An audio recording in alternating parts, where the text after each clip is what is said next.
आप सभी श्री हरि विष्णु भक्तों को नमस्कार। स्वागत है अनुकरणीय सनातन पर। अथ श्री पुरुषोत्तम मास महात्म्य अष्टविंशति अध्याय आरंभ। श्री हरि विष्णु भगवान की जय।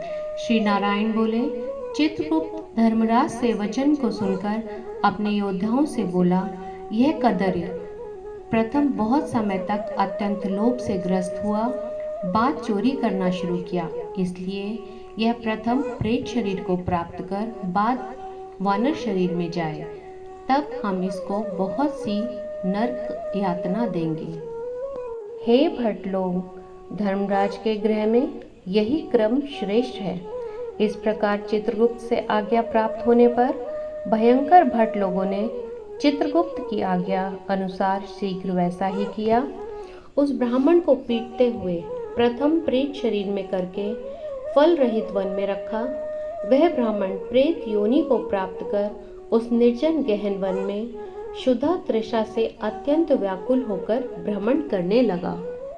प्रेत योनि में होने वाले दुख को भोग कर बाद फलों की चोरी करने से होने वाली वानर योनि को गया।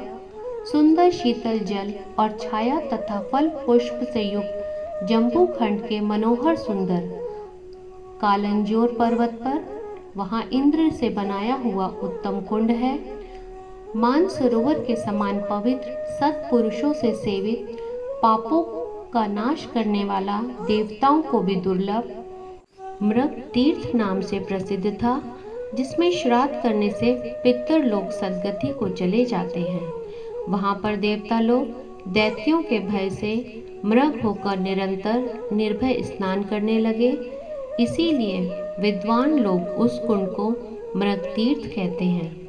मनुष्य शरीर को प्राप्त कर यह ब्राह्मण वहां फलों की चोरी करने के पाप से प्रथम वानर शरीर को प्राप्त हुआ। नारद मुनि बोले, त्रैलोक्य को पवित्र करने वाले रमणीय मृग तीर्थ में पाप कोटि से युक्त वह दुष्ट वानर कैसे वास करता हुआ? हे नाथ, हे तपोधन, मेरे मन के संदेह को काटो, क्योंकि आपके समान गुरुजनों का अपने शिष्यों के विषय में कभी भी गोप्य नहीं होता है। श्री सूत जी बोले, हे विप्रलोक, इस प्रकार नारद मुनि से प्रेरित होने पर अत्यंत प्रसन्न तपोनिधि नारायण भगवान नारद मुनि का सत्कार करते हुए बोले। श्री नारायण बोले, कोई चित्रकुंडल नाम का महान वैश्य था। पतिव्रत धर्म में परायणा तारका नाम की उस वैश्य की स्त्री थी। उन दोनों ने भक्ति से पवित्र श्री पुरुषोत्तम मास का व्रत किया। जब श्री पुरुषोत्तम मास का व्रत करते उन दोनों का श्री पुरुषोत्तम मास बीत गया।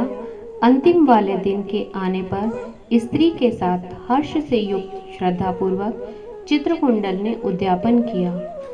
श्री पुरुषोत्तम मास के उद्यापन विधि करने के लिए वेद और वेदांग को जानने वाले गुणी स्त्री सहित ब्राह्मणों को बुलाया। हे नारद, वहां पर धन के लोभ से कदर्य भी आया। उद्यापन विधि के पूर्ण होने पर चित्रकुंडल ने बहुत बड़े दान देकर उन सपत्नीक ब्राह्मणों को प्रसन्न किया। उन समस्त ब्राह्मणों के प्रसन्न होने पर भूयसी दक्षिणा को दिया।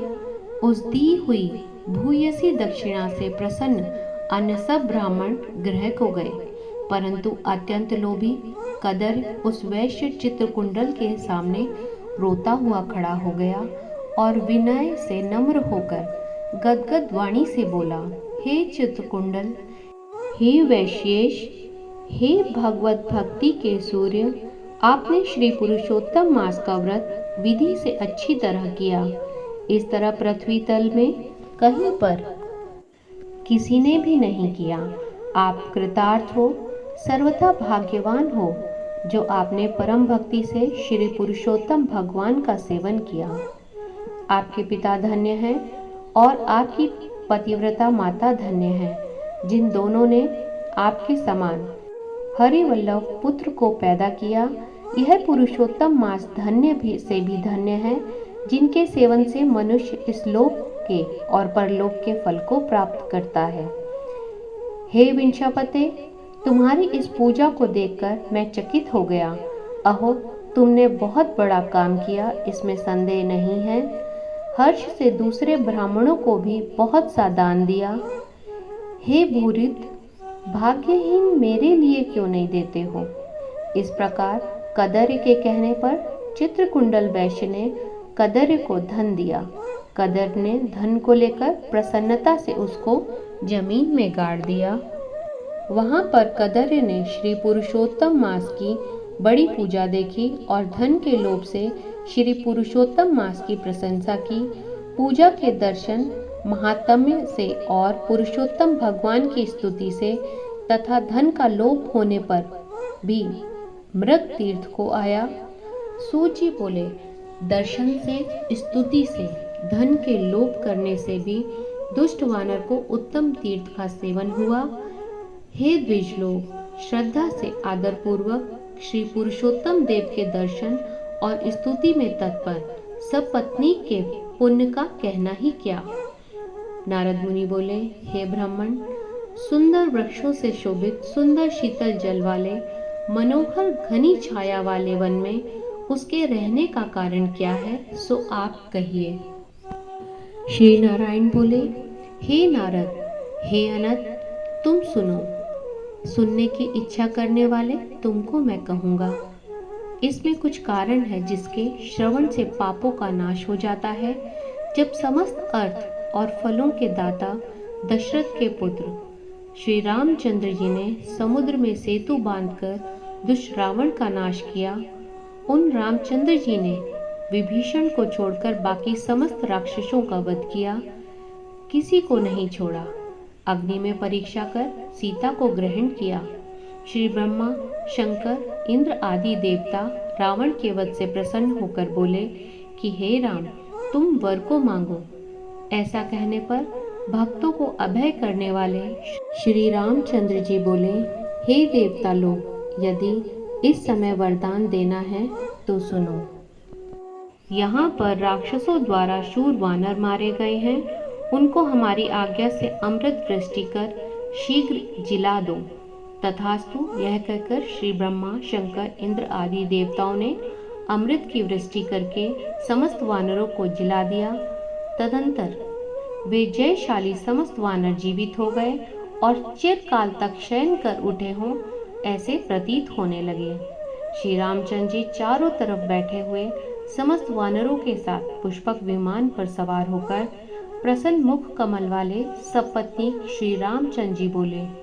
श्री रामचंद्र जी बोले, हे सुग्रीव, हे हनुमान, हे तारात्म, हे जाम्बवन, वानरों के साथ आप लोगों ने मित्र का समस्त कार्य किया। आप लोग उन वानरों को आज्ञा दो जिसमें यहाँ से आप लोगों की आज्ञा पाकर वानर अपनी अपनी इच्छा अनुसार जंगलों में जाएं।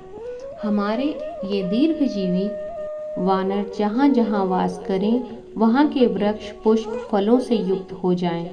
नदी मीठे जल वाली हो, शीतल जल वाले सुंदर तालाब हो, इनको कोई भी मना नहीं करे। हमारी आशा से समस्त वानर जाएं। इसलिए श्री रामचंद्र जी के प्रभाव से जहाँ वानर जाति के लोग वास करते हैं वहाँ वन में मीठे जल वाली नदी और सुंदर तालाब होते हैं। पुष्प पत्र से युक्त सुंदर फल वाले बहुत से वृक्ष हैं, परंतु अदृष्ट से होने वाली पूर्व जन्म के दुख सुख जहाँ जहाँ प्राणी निवास करता है वहाँ वहाँ अवश्य जाते हैं, क्योंकि बिना भोगे कर्म का नाश नहीं है, ऐसी वेद की आज्ञा है। श्री नारायण बोले, फिर वहाँ पर यह लालची वानर पर्वत के समान बढ़ता हुआ भूख प्यास से युक्त पीड़ित वन में विचरण करने लगा। उसके मुख से पित्त के प्रकोप से पीड़ा उत्पन्न हुई, जो उसका जन्म का रोग था। जिस पीड़ा से मुख के घावों में दिन रात रुधिर बहा करता है, अत्यंत पीड़ा के कारण कुछ भी भोजन नहीं कर सकता था। और यह वानर चंचलतावश वृक्षों से उत्तम फलों को तोड़कर मुख के पास ले जाकर बहुत से फलों को जमीन में गिरा दिया करता था। वहाँ वानर पीड़ा के कारण कहीं भी एक स्थान पर बैठने में असमर्थ था।